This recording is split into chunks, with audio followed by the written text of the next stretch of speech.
Morning welcome to exam today 27 December 2025 Delhi current affairs. તો છેલ્લે સુધી વિડીયો સાથે બની રહેજો.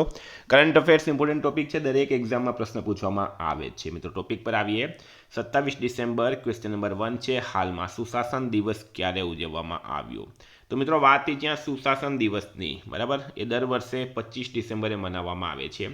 25 ડિસેમ્બરે શા માટે મનાવવામાં આવે? તો સુશાસન પ્રત્યેની પ્રતિબદ્ધતા પર ભાર મૂકવા માટે ભૂતપૂર્વ વડાપ્રધાન અટલ બિહારી વાજપેયીની જન્મજયંતિ નિમિત્તે 25 ડિસેમ્બરે સુશાસન દિવસ ઉજવવામાં આવે છે.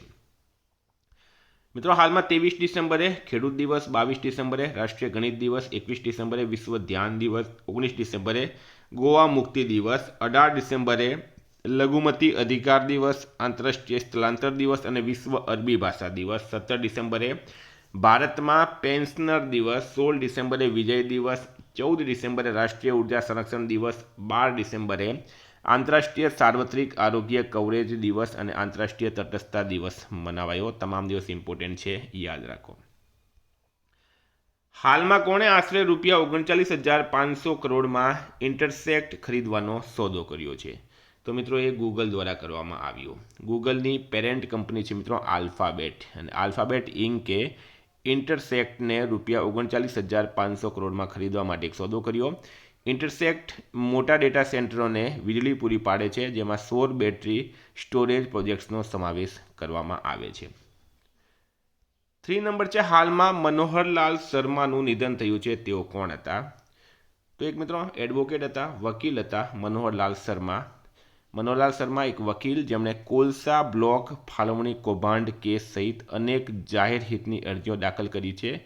તેમનું હાલમાં નિધન થયું છે. 4 નંબર છે, હાલમાં અમદાવાદમાં કાંકરિયા કાર્નિવલનો શુભારંભ કોના હસ્તે થયો? તો મિત્રો એ થયો છે ભૂપેન્દ્ર પટેલના હસ્તે. અમદાવાદ મ્યુનિસિપલ કોર્પોરેશન દ્વારા દર વર્ષે ડિસેમ્બર મહિનાના છેલ્લા સપ્તાહમાં એટલે કે 25 થી 31 ડિસેમ્બર દરમિયાન કાંકરિયા લેક ફ્રન્ટ ખાતે કાર્નિવલનું આયોજન કરવામાં આવે છે. આવી જ રીતે આ વર્ષે પણ અમદાવાદની શાન સમાન અને શહેરીજનોના લોકપ્રિય એવા કાંકરિયા કાર્નિવલ 2025નો આગામી 25 ડિસેમ્બરથી પ્રારંભ થવા જઈ રહ્યો છે. વિદ્યાર્થી મિત્રો એક્ઝામ આવી રહી છે, LRD, PSI, બરાબર, GPSC, STI, CC, તલાટીની પણ ટૂંક સમયમાં. તો એક્ઝામ ટુડેનું લેટેસ્ટ એક વર્ષનું કરંટ અફેર્સ, જેમાં તમને Olympic, Paralympic, Covid, IPL, GI tag, બદલાના વર્તમાન પદાધિકારી, પુસ્તક લેખક, company CEO, brand ambassador award GK, sport GK, G20 summit, T20 World Cup, FIFA World Cup, election GK, Ayodhya GK, budget, Champions Trophy, IPL, Padma award, આવી રીતના મિત્રો ટોપિક વાઇઝ કરંટ અફેર્સની PDF અમે પ્રોવાઈડ કરીએ. સાથે એક વર્ષની લેટેસ્ટ મંથલી કરંટ અફેર્સની PDF, 10,000થી વધારે પ્રશ્નો, ઇન્ડિયા, ગુજરાત, ઇન્ટરનેશનલ લેવલનું પૂરું કરંટ અફેર. તો PDF માટે માત્ર ₹200, પૂરા એક વર્ષનું માત્ર ₹200. 9510411961 પર ગૂગલ પે, ફોનપે, પેટીએમ કંઈ પણ કરો, સ્ક્રીનશોટ મોકલી આપો, 2 મિનિટમાં PDF મળી જશે. મિત્રો કોઈએ 1 મહિનાની, 2 મહિનાની, 5 મહિનાની, 6 મહિનાની, જેટલા મહિનાની PDF જોઈએ એટલા મહિનાની પણ તમને મળી જશે. કોઈએ ડેમો જોવો હોય તો પણ આ નંબર પર મેસેજ કરો. હાલમાં આકાશ નેક્સ્ટ જનરેશન આકાશ NG મિસાઇલ સિસ્ટમનું સફળ પરીક્ષણ ક્યાં કરવામાં આવ્યું? તો મિત્રો એ ચાંદીપુર ખાતે કરવામાં આવ્યું છે. DRDO એટલે કે ડિફેન્સ રિસર્ચ એન્ડ ડેવલપમેન્ટ ઓર્ગેનાઇઝેશને next generation Akash missile Akash NG સિસ્ટમના યુઝર મૂલ્યાંકન પરીક્ષણો સફળતાપૂર્વક પૂર્ણ કર્યા. એક નિવેદનમાં સંરક્ષણ મંત્રાલયે જણાવ્યું હતું કે પરીક્ષણો દરમિયાન મિસાઇલોએ નજીકના, સીમા, નીચા ઊંચાઈ અને લાંબા અંતર, ઉચ્ચ ઊંચાઈના દૃશ્યો સહિત વિવિધ રેન્જ અને ઊંચાઈ પર હવાઈ લક્ષ્યોને સફળતાપૂર્વક અટકાવ્યા. આકાશ NG વિવિધ પ્રકારના હવાઈ ખતરા સામે હવાઈ સંરક્ષણ સુનિશ્ચિત કરવા માટે એક શક્તિશાળી સિસ્ટમ છે. હાલમાં કયા IITએ ઈલા નામનો AI એજન્ટ વિકસાવ્યો છે? તો મિત્રો IIT દિલ્હી રાઈટ આન્સર છે. IIT દિલ્હીની ટીમે AILA, બરાબર, ઈલાનું AILA વિકસાવ્યું, જે એક all in one lab assistant છે, જે જટિલ લેબ સાધનો પર જાતે પ્રયોગ કરી શકે છે. મિત્રો હવે IITsના પ્રશ્નોની વાત કરું તો કોલ ઇન્ડિયા લિમિટેડે સસ્ટેનેબલ એનર્જી સેન્ટર સ્થાપવા માટે IIT મદ્રાસ સાથે MOU પર હસ્તાક્ષર કર્યા. જહાજો પર જીવનની ગુણવત્તા સુધારવા માટે ભારતીય નૌકાદળે IIT દિલ્હી સાથે ભાગીદારી કરી. ભારત AI મિશન IIT મદ્રાસના સહયોગથી ચેન્નઈમાં ગ્લોબલ AI કોન્ક્લેવનું આયોજન કરશે. IIT ભિલાઈએ ઇમારતોમાં તાપમાનને આપમેળે નિયંત્રિત કરવા માટે સ્માર્ટ પોલિમર જેલ વિકસાવ્યું. ટેલિકોમ નવીનતાને પ્રોત્સાહન આપવા માટે C.IIT ગાંધીનગર સાથે ભાગીદારી કરી. IIT ગુવાહાટીએ north east science and technology cluster launch કર્યું. IIT કાનપુરે મુખ્ય ચૂંટણી કમિશનર જ્ઞાનેશ કુમારનું સન્માન કર્યું. NCERTએ એડટેક અને સંશોધનને પ્રોત્સાહન આપવા માટે IIT મદ્રાસ સાથે MOU પર હસ્તાક્ષર કર્યા છે. હાલમાં ભ્રષ્ટાચાર વિરુદ્ધ સંયુક્ત રાષ્ટ્ર સંમેલનના સભ્ય દેશોનું 11મું સંમેલન કયા દેશમાં યોજાઈ રહ્યું છે? તો મિત્રો કતર રાઈટ આન્સર થશે આમાં. કતરનું કેપિટલ છે મિત્રો દોહા, કરન્સી છે કતારી રિયાલ, PM છે મોહમ્મદ બિન અબ્દુલ રહેમાન. 8 નંબર છે હાલમાં સંથાલી ભાષામાં ભારતનું બંધારણ કોણે બહાર પાડ્યું? તો રાઈટ આન્સર છે મિત્રો દ્રૌપદી મુર્મુએ. મહામહિમ રાષ્ટ્રપતિ શ્રી દ્રૌપદી મુર્મુએ રાષ્ટ્રપતિ ભવનમાં આયોજિત એક સમારોહમાં સંથાલી ભાષામાં ભારતના બંધારણનું વિમોચન કર્યું. રાષ્ટ્રપતિએ કહ્યું કે બધા સંથાલી લોકો માટે ગર્વ અને ખુશીની વાત છે કે ભારતનું બંધારણ હવે સંથાલી ભાષામાં ઉપલબ્ધ રહેશે. હાલમાં કયા રાજ્યે 2025થી 30 માટે 7 નિશ્ચય 3 કાર્યક્રમને મંજૂરી આપી છે? તો રાઈટ આન્સર છે મિત્રો બિહાર રાજ્ય. બિહાર રાઈટ આન્સર છે. બિહાર રાજ્ય સરકારે 2025થી 30 માટે 7 નિશ્ચય 3 કાર્યક્રમને મંજૂરી આપી, જેનો ઉદ્દેશ્ય મુખ્યમંત્રી નીતિશ કુમાર દ્વારા રાજ્યને વિકસિત રાજ્ય બનાવવાનો છે અને 7 નિશ્ચય 1-2 પછીનો આગામી તબક્કો છે, જે યુવાનો, પીવાનું પાણી, સ્વચ્છતા, ગ્રામીણ વિકાસ, માનવ વિકાસ, કૃષિ અને ઉદ્યોગ પર ધ્યાન કેન્દ્રિત કરશે. PM મોદીએ હાલમાં રાષ્ટ્રીય પ્રેરણા સ્થળનું ઉદ્ઘાટન ક્યાં કર્યું? તો નરેન્દ્ર મોદી દ્વારા લખનૌમાં. 25 જાન્યુઆરી PM મોદીએ લખનૌમાં રાષ્ટ્રીય પ્રેરણા સ્થળનું ઉદ્ઘાટન કર્યું છે. તેમણે જનસંઘના સંસ્થાપક ડૉક્ટર શ્યામા પ્રસાદ મુખર્જી, પંડિત દીનદયાળ ઉપાધ્યાય અને અટલ બિહારી વાજપેયીની મૂર્તિઓનું ઉદ્ઘાટન કર્યું. રાષ્ટ્રીય પ્રેરણા સ્થળ 25 એકર વિસ્તારમાં 230 કરોડ રૂપિયાના ખર્ચે બનાવવામાં આવ્યું. 11 છે હાલમાં ઇન્ડિયન ઓપ્ટેલ લિમિટેડે કયા દેશની કંપની સફરાન ઇલેક્ટ્રોનિક્સ અને ડિફેન્સ સાથે MOU પર હસ્તાક્ષર કર્યા? તો મિત્રો આમાં ફ્રાન્સ રાઈટ આન્સર થશે. રક્ષા ક્ષેત્રની જાહેર ઉપક્રમ ઇન્ડિયા ઓપ્ટેલ લિમિટેડ આજે ફ્રેન્ચ કંપની સાથે લડાઈ પ્રણાલીઓના ઉત્પાદન માટે કરાર કર્યો છે.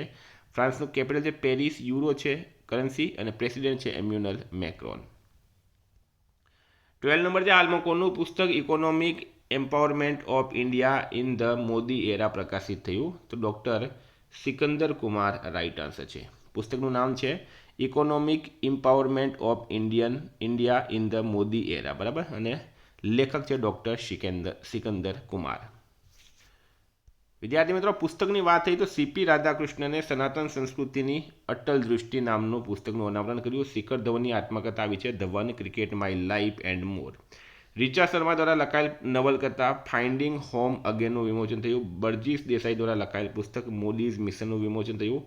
ધ બ્રહ્માસ્ત્ર અનલિસ્ટ નામનું પુસ્તક D. શિવાનંદ દ્વારા લખવામાં આવ્યું. CDS જનરલ અનિલ ચૌહાણ દ્વારા લખાયેલ પુસ્તક રેડી, રિલેવન્ટ એન્ડ રિસર્જન્ટ 2નું વિમોચન થયું. MJ અકબર દ્વારા લખાયેલ પુસ્તક આફ્ટર મી કેઓસનું વિમોચન થયું છે. ન્યૂઝીલેન્ડ દર વર્ષે કેટલા ભારતીયોને સ્કિલ્ડ વિઝા આપશે? તો મિત્રો ભારત અને ન્યૂઝીલેન્ડ વચ્ચે હાલમાં શું થયું છે? ફ્રી ટ્રેડ એગ્રીમેન્ટ, બરાબર. અને આ ફ્રી ટ્રેડ એગ્રીમેન્ટમાં શું છે તમને પૂરી માહિતી આપું તો ભારતના યુવાનો અને પ્રોફેશનલ્સ માટે મોટી અને મહત્ત્વની તકોનું સર્જન થશે. FTA દ્વારા ભારતીયોને ન્યૂઝીલેન્ડમાં કામ અને અભ્યાસનો નવો રસ્તો ખુલ્યો. દર વર્ષે ન્યૂઝીલેન્ડ દ્વારા ભારતીયો માટે 1667 સ્કિલ્ડ વિઝા આપવામાં આવશે. ભારતના 5000 પ્રોફેશનલ્સ માટે હંગામી ધોરણે એમ્પ્લોયમેન્ટ એન્ટ્રી વિઝા આપવામાં આવશે. 1000 વર્ક એન્ડ હોલિડે વિઝા આપવામાં આવશે. વિદ્યાર્થીઓ માટે પોસ્ટ સ્ટડી વર્ક વિઝા પર કોઈ મર્યાદા નહીં રહેશે. તો 1667 રાઈટ આન્સર થશે, બરાબર. 1667. કઈ અવકાશ એજન્સીએ the Mars atmosphere and volatile evolution mission શરૂ કર્યું, જે તાજેતરમાં સમાચારમાં હતું? તો રાઈટ આન્સર છે મિત્રો આમાં નાસાએ, બરાબર. આ માવેન મિશનનું પૂરું નામ છે the Mars atmosphere and volatile evolution, બરાબર. નાસાની વાત કરું મિત્રો તો નાસા અત્યારે વેરી ઇમ્પોર્ટન્ટ છે, કારણ કે નાસાના નવા ચેરમેન કોણ બની ગયા? એડમિનિસ્ટ્રેટર જેડ ઇસાકમેન, બરાબર. સ્થાપના થઈ છે 29 જુલાઈ 1958. હેડક્વાર્ટર છે વોશિંગ્ટન DC. હાલમાં ભારતનો સર્વોચ્ચ વિજ્ઞાન પુરસ્કાર વિજ્ઞાન રત્ન કોને એનાયત કરવામાં આવ્યું? તો જયંત વિષ્ણુ નાર્લીકર રાઈટ આન્સર છે. ભારતનો સર્વોચ્ચ વિજ્ઞાન પુરસ્કાર વિજ્ઞાન રત્ન જયંત વિષ્ણુ નાર્લીકરને એનાયત કરવામાં આવ્યું. મિત્રો એવોર્ડ્સની વાત કરીએ આપણે તો આલિયા ભટ્ટને ગોલ્ડન ગ્લોબ્સ હોરાઇઝન એવોર્ડ મળ્યો. સુપ્રિયા સાઉને સંયુક્ત રાષ્ટ્રનો સર્વોચ્ચ પર્યાવરણીય સન્માન મળ્યો. પીએમ મોદીને ઇથોપિયાનું સર્વોચ્ચ સન્માન ધ ગ્રેટ ઓનર નિશાન ઓફ ઇથોપિયા મળ્યું. સીઆરપીએફ અધિકારી દિનેશ ખટ્ટકને ગૃહમંત્રી કાર્યક્ષમતા ચંદ્રક મળ્યો. નૈના કાલુએ 2025 ટર્નર પ્રાઇઝ જીત્યો. પ્રતીક માધવને દિવ્યાંગ વ્યક્તિઓના સશક્તિકરણમાં નવીનતા માટે રાષ્ટ્રીય વ્યક્તિગત શ્રેષ્ઠતા પુરસ્કારથી સન્માનિત કરવામાં આવ્યા. હાલમાં ભારતનું પ્રથમ અત્યાધુનિક શૂન્ય કચરા પર આધારિત ઈ વેસ્ટ પાર્ક ક્યાં સ્થાપિત થઈ રહ્યું છે? તો મિત્રો આમાં દિલ્હી રાઈટ આન્સર થશે. દિલ્હીના હોલંબી કલા ખાતે શૂન્ય કચરાના મોડેલ પર આધારિત ભારતનો પ્રથમ અત્યાધુનિક ઈ વેસ્ટ પાર્ક સ્થાપિત કરવામાં આવી રહ્યું છે, જેનો ઉદ્દેશ્ય ઈ કચરાનું વૈજ્ઞાનિક રીતે સંચાલન કરવા અને ચક્રાકાર અર્થતંત્રને પ્રોત્સાહન આપવાનો છે, અને તે જાહેર ખાનગી અધિકારી ભાગીદારી એટલે કે પીપીપી મોડેલ પર આધારિત હશે, જેની ક્ષમતા દર વર્ષે 51,000 ટન કચરા પર પ્રક્રિયા કરવાની છે, એટલે કે રિસાયકલ કરવામાં આવશે. 17 છે. હાલમાં ભારતે કયા દેશમાં ચટગાંવ વિઝા સેન્ટર બંધ કર્યું? તો મિત્રો ભારતે બાંગ્લાદેશમાં ચટગાંવ વિઝા સેન્ટર બંધ કર્યું. બાંગ્લાદેશમાં એક હિન્દુ યુવકની હત્યા કરવામાં આવી હતી, અને મિત્રો ભયંકર હત્યા જેને કહી શકીએ કે એને મારીને ઊંધો લટકાવીને જીવતો સળગાવવામાં આવ્યો હતો. એ ચટગાંવ શહેરમાં આ ઘટના બની હતી. એના વિરોધમાં ભારતે ચટગાંવ વિઝા સેન્ટર બંધ કર્યું. બાંગ્લાદેશમાં હિન્દુ યુવક વિરુદ્ધ ઇસ નિંદાના કોઈ પણ પુરાવા પણ મળ્યા નથી. મોહમ્મદ યુનુસના શાસનમાં ભારત વિરોધી વલણ વધ્યું છે, અને બાંગ્લાદેશની બાગડોર આડકતરી રીતે કટ્ટરપંથીઓની હાથમાં આવી છે. ચટગાંવમાં ભારતીય હાઈ કમિશનરના નિવાસે પથ્થરમારો પણ કરાયો હતો. તો મિત્રો આ કરંટના પ્રશ્નો. વાત કરીએ રિવિઝનની. તો ફ્રેન્ડ 26 ડિસેમ્બર 2025 રિવિઝન પર આપણે આવી ગયા. રાષ્ટ્રીય ગ્રાહક દિવસ ક્યારે ઉજવવામાં આવ્યો? 24 ડિસેમ્બરે. આઈસીસી મહિલા T20 આંતરરાષ્ટ્રીય બોલિંગ રેન્કિંગમાં કોણ ટોચ પર રહ્યું છે? Deepti Sharma. Subansiri lower hydro electric પ્રોજેક્ટનું યુનિટ 2નું તાજેતરમાં અરુણાચલ પ્રદેશમાં કાર્યરત થયું છે. ડીજીપી કમેન્ડમેન્ટ ડિસ્ક 2024 અલંકરણ સમારોહની ઉજવણી ક્યાં કરવામાં આવી? ગાંધીનગરમાં.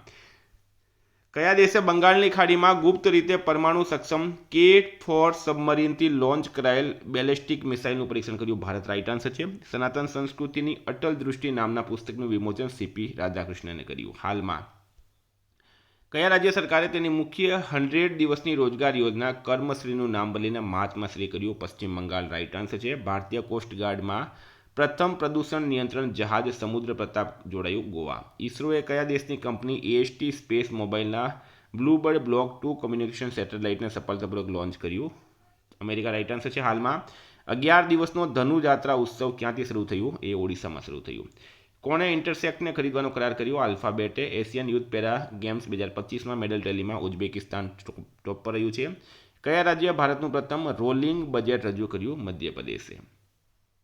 ટેસ્ટ એટલાસની ગ્લોબલ ફૂડ સિટી રેન્કિંગ 2025-26માં નેપલ્સ ઇટાલી ટોપ પર રહ્યું છે. આરબીઆઈએ બેન્કિંગ સિસ્ટમમાં કેટલા લાખ કરોડ રૂપિયાની તરલતા પૂરી પાડવાની જાહેરાત કરી? 2.90.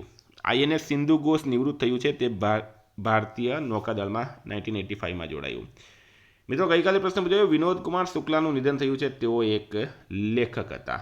આજનો પ્રશ્ન છે, ભારતે કયા દેશ માટે $450 મિલિયનના રાહત પેકેજની જાહેરાત કરી? એનો જવાબ તમારે કમેન્ટ બોક્સમાં જણાવવાનું. વિદ્યાર્થી મિત્રો વોટ્સએપ ટેલિગ્રામની લિંક ડિસ્ક્રિપ્શનમાં છે. PDF માટે 9510411961 પર કોન્ટેક્ટ કરો. Thank you. ફરી મળશું. જય હિન્દ, જય ભારત.